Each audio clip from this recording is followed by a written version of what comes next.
வாழ்க்கையை மாற்றக்கூடிய 20 விதிகள். காதலுக்கும் காமத்துக்கும் உள்ள வேறுபாட்டை அறிந்து கொள். காதல் என்பது ஒருவரின் மனதை மதித்து அவருடன் வாழ நினைப்பது. காமம் என்பது ஒரு கண நேர ஆசை. காதல் மட்டும் வாழ்நாள் முழுவதும் நிலைக்கும். சில நேரங்களில் தனியாக படம் பார்க்கச் செல். உன்னை நீ அறிந்து கொள்ள. ஆபாச படங்களை வைத்து பாலுரவை புரிந்து கொள்ள முயலாதே. அவை உண்மை அல்ல, அவை கற்பனை. உண்மையான உறவு என்பது அன்பு, மதிப்பு, புரிதல் மற்றும் பொறுப்பு ஆகியவற்றின் மீது காட்டப்படுகின்றன. உன் நண்பனின் காதலியை காதலிக்காதே. அது ஒரு துரோகம். அது ஒரு நம்பிக்கையை உடைக்கும். அது ஒரு நட்பை நொறுக்கும். என்ன நடக்கிறது என்பதை புரிந்து கொள். செம்மறியாட்டை போல கூட்டத்தை மட்டும் பின்தொடராதே. நகைச்சுவை உணர்வுடன் இரு. ஆனால் உன் இலக்குகளை கேலி செய்யாதே. உன்னை எரிச்சலூட்டும் மனிதர்களை புரிந்து கொள்ள முயற்சி செய். ஏன் அப்படி செய்கிறார்கள் என்று. கேலி, கிண்டல், கொடுமை செய்பவர்களுக்கு எதிர்த்து நெல். ஆனால் ஒரு முறை மட்டும். உன்னை விட பலவீனமானவர்களை ஒருபோதும் அவமதிக்காதே. நன்றாக கதை பேச கற்றுக்கொள். அது மனிதர்களை இணைக்கும் திறன். உடல் தூய்மையும் சுத்தமும் மிக முக்கியம். திருமணம் என்பது ஒரு பெண்ணை மட்டும் அல்ல, அவள் குடும்பத்தையும் ஏற்றுக்கொள்வது.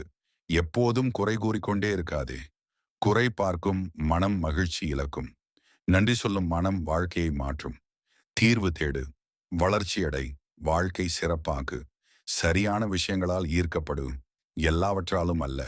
உன்னை விட உயர்ந்தவர்களிடம் பேசுவதை விட கேட்பதை அதிகப்படுத்து. கேட்பது அறிவை தரும். பேசுவது அனுபவத்தை தரும்.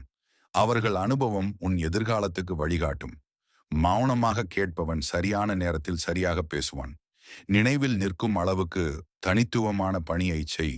ஏனென்றால் சாதாரணமாக செய்வதனால் சாதாரண மனவனாகத்தான் இருப்பாய். உன் ஆர்வத்தை கண்டுபிடி. அதுவே உன் வழிகாட்டி. உன் ஆசைகள் மற்றும் கனவுகளுக்காக குற்ற உணர்ச்சி கொள்ளாதே.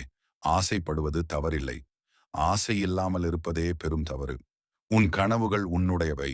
அதற்காக நீ யாரிடமும் மன்னிப்பு கேட்க வேண்டியதில்லை. சிலரை வாழ்க்கையில் பிரிய வேண்டிய நேரம் வரும். அதற்காக மனதளவில் தயாராக இரு. பிரிவது தோல்வி அல்ல, வளர்ச்சியின் ஒரு பகுதி. அவர்களை வெறுக்காதே, அவர்களால் கற்றுக்கொள். விடுவதே சிறந்த நேரங்களில் வாழ்வதற்கான சிறந்த வழி. செலவழிக்கும் பழக்கத்துடன் சேர்த்து சேமிக்கும் பழக்கத்தையும் வளர்த்து கொள். சம்பாதிப்பது முக்கியம், சேமிப்பது அதைவிட முக்கியம். இன்று சேமி, நாளை சுதந்திரமாக வாழ். அவசர நேரத்தில் உன் சேமிப்பு உனக்கு தவசம். பெரிய சேமிப்பு பெரிய எதிர்காலத்தை உருவாக்கும். தேவைக்கு செலவு செய், எதிர்காலத்திற்காக சேமி. நீ பெரும் சம்பளத்தை விட சிறந்த மதிப்பை உன் வேலையில் வெளிப்படுத்து. பொறுப்பை மட்டும் செய்யாதே, முழு பொறுப்பாளனாக இரு. குறைந்த எதிர்பார்ப்பை மீறி செய். அதுவே உன் அடையாளம். தரம் பேசட்டும், உன் பெயர் தானாக வரும். ஒழுக்கமும் விழிப்புணர்வும் சேர்ந்தால் வாழ்க்கை உயரத் தொடங்கும். இந்த வீடியோ உங்களுக்கு பயனுள்ளதாக இருந்தால் லைக் செய்யுங்கள். இதே போன்ற மேலும் பயனுள்ள வீடியோக்களுக்கு சேனலை சப்ஸ்கிரைப் செய்யுங்கள்.